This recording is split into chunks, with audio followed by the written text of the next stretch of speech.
This is the Kyle Malnati Show. Our podcast provides an opportunity to expand your knowledge, and it's our goal to make real estate investing more approachable to everyone. Each episode, we tap into the mindset of real estate experts and share their stories. Live from Denver's Cherry Creek neighborhood, you are watching the Kyle Malnati Show on YouTube. This is the show where multifamily matters, and I am so pleased to be sitting here at Stewart Title with my good friend and client, Ryan Geiser. Ryan, thanks for joining us today. Well, thanks for having me. Of course, and so Ryan has operated apartments for over a decade under the name now of 5280 Apartments. They own 7 buildings totaling over 220 units and counting as they acquire more buildings and sell some other properties. And so Ryan, first question I have for all of my guests is, what's your real estate story? How'd you get started in the business? Have you done it for your whole life, or how did you get started? I really grew up around real estate my entire life. My parents have always had rental properties of one type or another. Going through high school, I was sort of the grunt at the properties, doing all sorts of odd jobs, from sandblasting swimming pools when it's 100 degrees out to digging bushes out in the mud, but really being hands-on that way. And as I got later on into life, I went to college, was really hands-on with the management of our properties at the University of Denver when I was at school there. And that's really how I've gotten involved and started into the business. Cool. And you had mentioned to me as we were prepping for the show that your degree at DU was in construction and real estate management. So you're trained in that field, but how is that equated to your knowledge in the business today?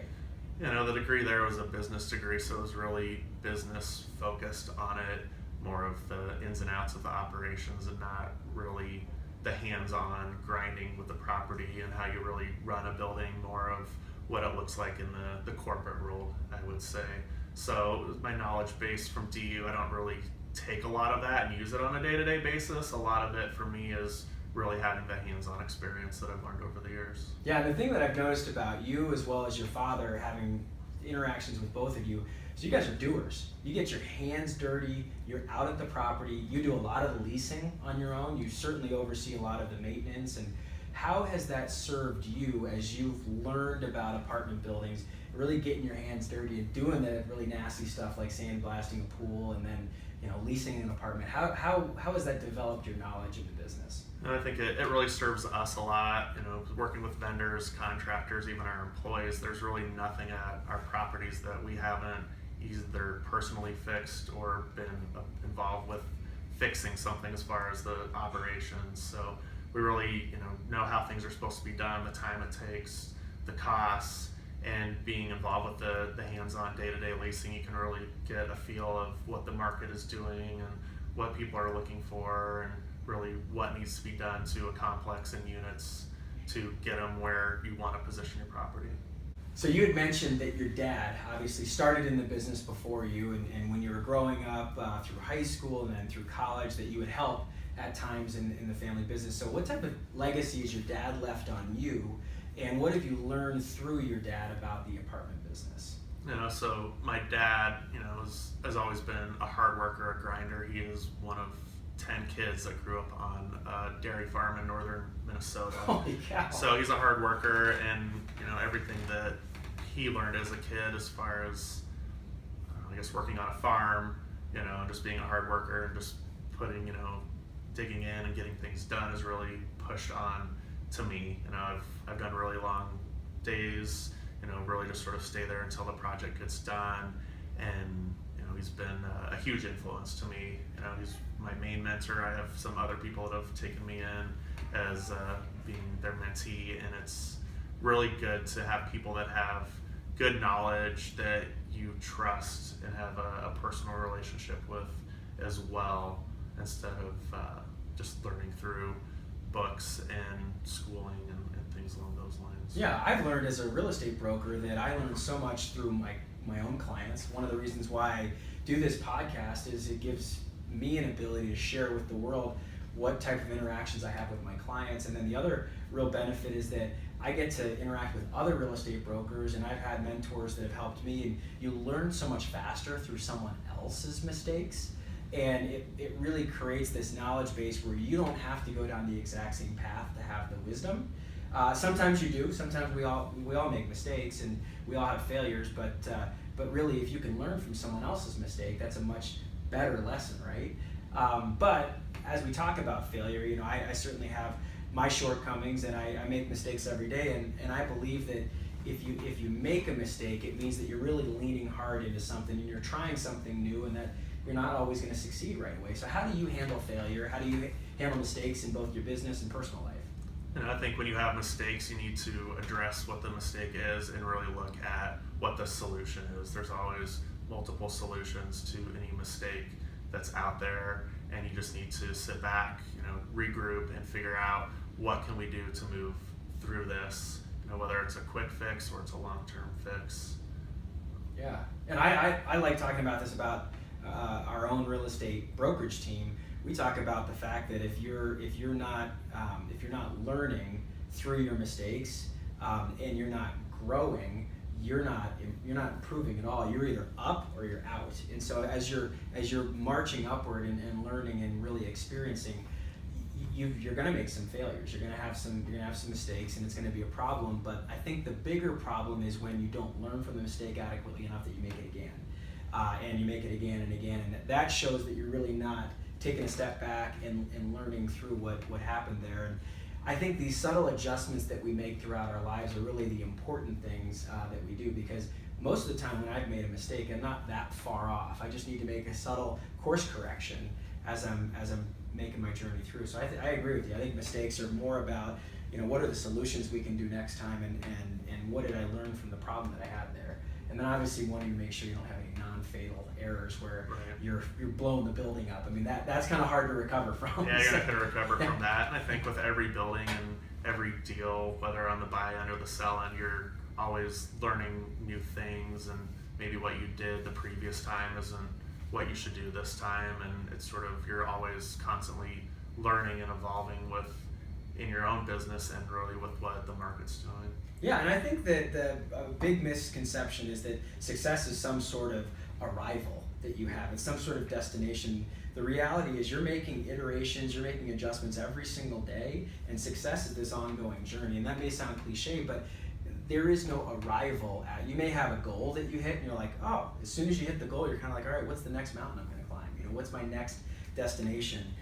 We talked about your learning process. We talked about, you know, your dad's legacy with you. You've got a son now. You and Ellen have a son named Finn, and Finn is a little guy. He's 1 year old, but you know, at some point he's going to start asking what Dad does for a living. What type of legacy do you intend to impart on Finn, and do you plan to teach him about the family business? I do. I think he'll be involved with the family business sort of like I was. You know, it's important to me to really grow up having life skills to, you know, be able to fix something if there's something going on with your house, and not always having to call someone when you have little issues. So, you know, if he chooses to go in the business, that's great, but at the end of the day, I want him to be able to be mechanically inclined and know how to take care of things, you know, so he can, you know, be successful with whatever he decides he wants to do. True life skills are so much what you learn outside of the classroom. You made that point earlier in our interview that, you know, it's about common sense, it's about street smarts, it's about the willingness to work and be diligent and just continue to come to work every day. And bring your hard hat, because when you're in the apartment business, there's going to be some days where it's gritty, dirty work, but it's fulfilling. And I think for your son, having the ability, and we've had other guests say this,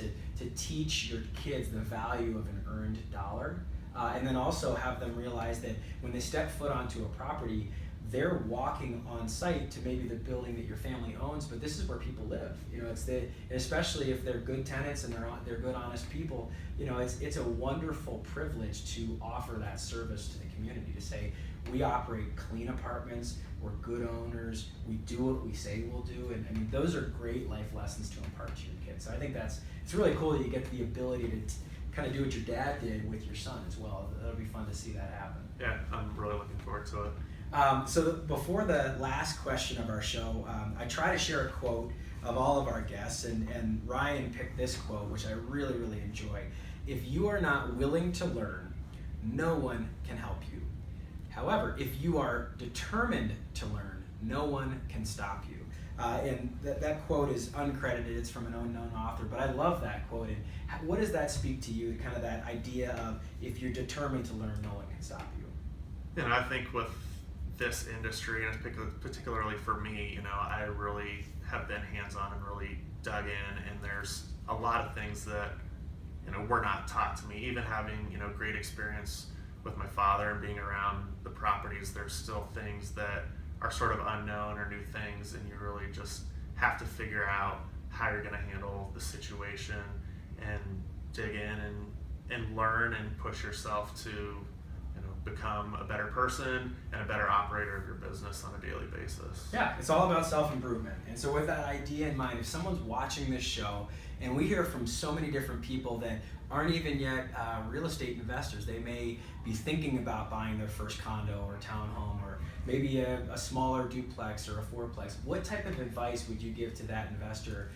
Someone that you would mentor, what type of advice would you give to a new investor? And I have some friends that have asked me to help them, and I've sort of already become a mentor even at my age, which I've really found enjoyable because they're calling and asking me how I would handle situations. And my advice would be, you should start with something that's a little bit on the smaller side, not be looking to take down a huge building that you really don't have any knowledge of or experience on how it should be run.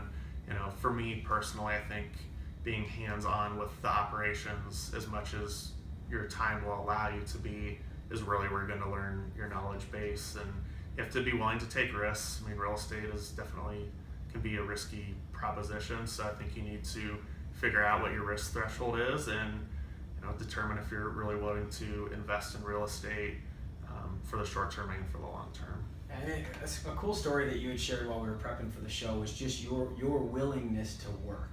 And you had mentioned that right around graduation, that first year that you were hustling, you were working hard. And so talk to that person who thinks that this is just a business where you sit back and collect checks while the management company does it for you.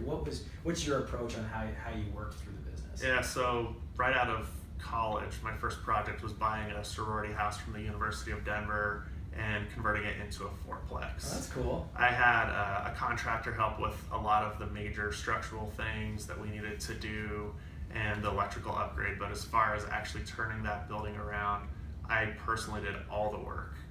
In the first year out of college, I took 7 days off. I was down there plenty of nights until 3 in the morning getting things done because I had the hardwood floor contractor come in the next day, and if the paint wasn't done, it was going to slow down the whole project. Yeah. I had less than 3 months to completely renovate that building because I was on a time frame to get it ready for students. Yeah, and if you miss that window at any university where kids are moving in August and September, and if you miss that, you're toast. Yeah, if I would have missed that window, the rents would have been significantly lower. Right. As a result, or vacant. They would have been vacant. Yeah. They definitely would have been vacant. Doing properties near a university is a whole different animal than properties in any other environment. You can expect to do high turnover between 40 and 50% every year, and you just have to gear up for it and have a plan and make sure you have all your ducks in a row. Otherwise, it can be real painful. Yeah, well, I think that's sage advice, and I want to make sure that people get that it's about learning the entire way through, not saying that you're constantly aware of every solution, finding mentors, finding people that can help you out. And there's so many ways to do that in our information age now. You don't have to know someone like Ryan to be able to get some advice. You can listen to podcasts and watch shows like this. So the final thing that I love to do for any guest that's on the show is I give a gift. And you and Ellen, I know, are a lively group, and so I decided to get you guys some champagne for a couple of reasons. One, as a way of saying thank you for being on the show, but you've also been a wonderful client over the years to me. I got the privilege of selling a 7-unit building for you right near DU, and then also just recently selling a 17-unit apartment building right over near Rose Medical Center. And so I just want to say thank you. I hope you guys enjoy a nice bottle of champagne, and this has really been a lot of fun. And so for everybody that's watching the show, we appreciate you spending some time with us. We love all the feedback about the show. This is episode 30, and so that's worth celebrating. And so, as I love to say for my guest, Ryan Geiser, we will see you around the neighborhood.